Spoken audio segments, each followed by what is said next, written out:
believe that we're now almost moving to the end. We have Pedro Schavaderian, who is going to present a book on, he's a colleague from the Federal University of São Paulo, and just released last week a book on the political economy of Lula, Brazil. I thought it was really interesting for us to have him here presenting his this edition. Well, thank you very much for this invitation, Osmani. I'm very glad to be here. I'd like to thank the organizers, and it's really wonderful because it's it's the first launch of the book, you know? So I wasn't expecting to launch this so early, so wonderful.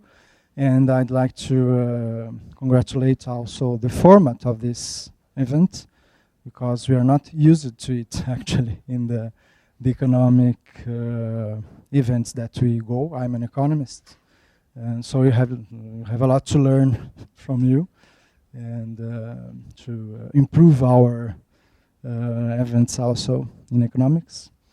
Well, I'd like to start saying that what this book is not about. So this book actually is not simply compilation of papers.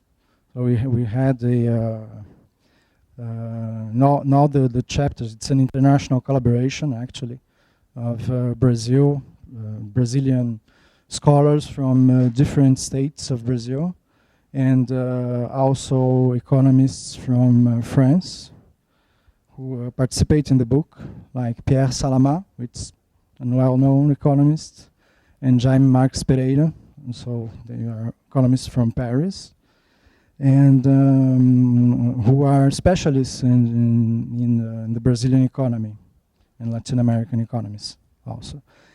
And so we have a common purpose in this book.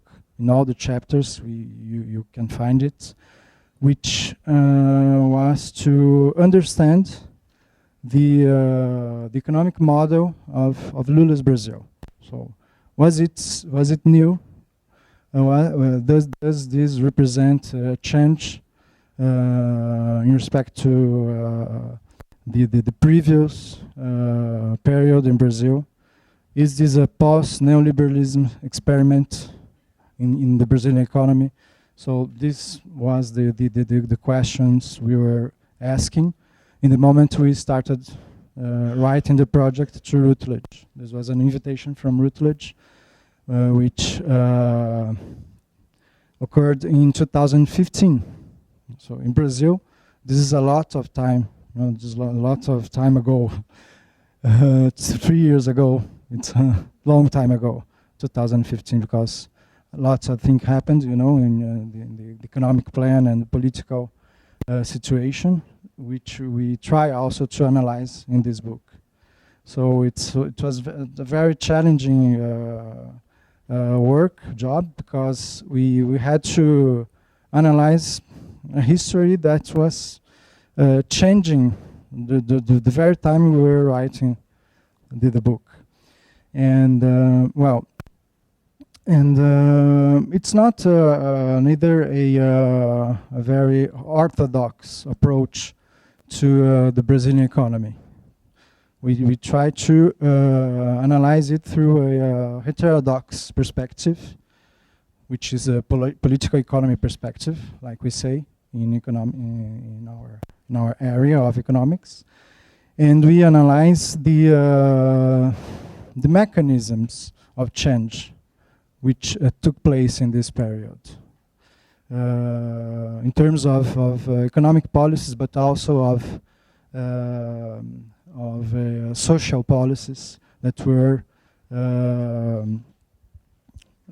put in place in this period, which were very innovative, as we understand in this book. So to do this, we invited also political scientists and political scientists and a sociologist to try to make this analysis richer and to go a little bit beyond the economic perspective.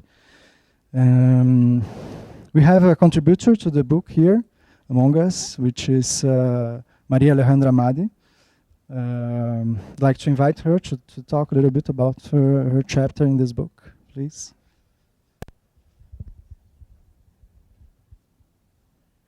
Thank you very much. I will talk a little bit about my chapter. It's about the Brazilian financial system.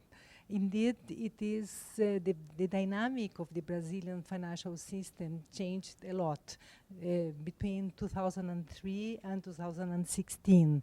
And the main feature of this dynamic is about the openness of the Brazilian financial system to low-income people. So we have a lot of institutional changes.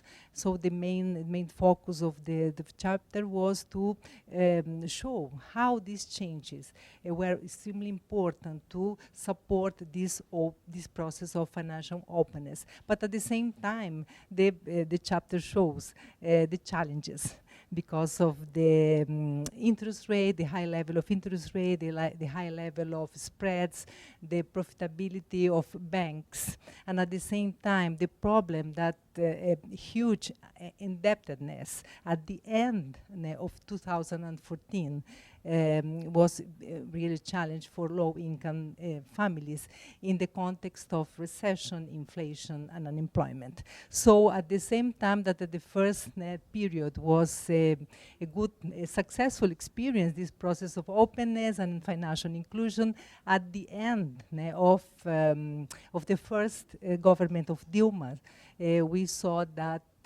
many changes have to be done, mainly in terms of financial regulation, because there is a very, very huge inequality in terms of the power of the banking system and in terms of society. So we need to check this, and we need to continue studying this. That I think that in terms of the tensions in all the period between finance and social change. I think that we have this at the core of the political economy of Lula's Brazil. Thanks very much.